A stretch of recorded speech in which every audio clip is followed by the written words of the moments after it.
Autism spectrum disorder is a neurodevelopmental disorder, and all that means is that we believe that it starts very early in brain development.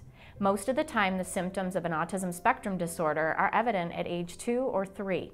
The core deficits for children with autism spectrum disorders include social interaction difficulties, which is really the hallmark feature of autism spectrum disorders, as well as difficulties with verbal and nonverbal communication skills. Finally, children with autism spectrum disorders often have unusual interests or repetitive behaviors. The symptoms of autism spectrum disorders can vary from very mild to very impairing. And we also find that kids with autism spectrum disorders can have intellectual skills ranging from gifted all the way to severely impaired. There are some early warning signs of autism spectrum disorders that parents of young children should be aware of.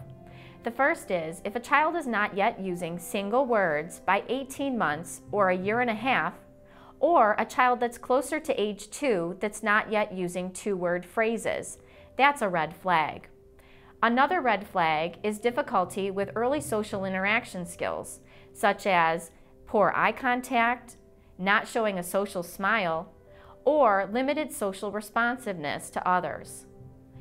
Additionally, another red flag is any loss in social or language development. For parents of older children that have hit formal school age, the signs and symptoms are a little bit different. Red flags of autism spectrum disorders during the school age years include difficulty making or sustaining friendships with peers. Another warning sign during the school age includes difficulty engaging in conversation skills with others, as well as difficulties with what we might consider to be repetitive or unusual behaviors, such as having an interest area that becomes all-encompassing for that child. The evaluation process at the Children's Center is really a thorough process of getting to know the child. Our evaluations consist of differential diagnosis of autism spectrum disorders and other things that could be going on or apply to the child. All that means is that we really want to better understand what the child's strengths and weaknesses are and make sure that we're able to formulate plans or make plans that are going to help the child moving forward. The assessment process consists of a few things. The first is we sit down and spend a lot of time talking to the parents about what they know about their child, because parents know their children best. During that time, we'll spend a lot of time talking about signs and symptoms of autism, as well as other things that are just applicable to kids in general.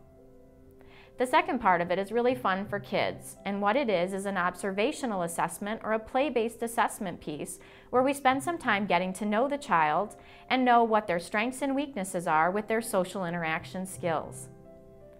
We also do a thorough developmental assessment or neuropsychological assessment, which just means we want to understand the child's thinking skills and abilities.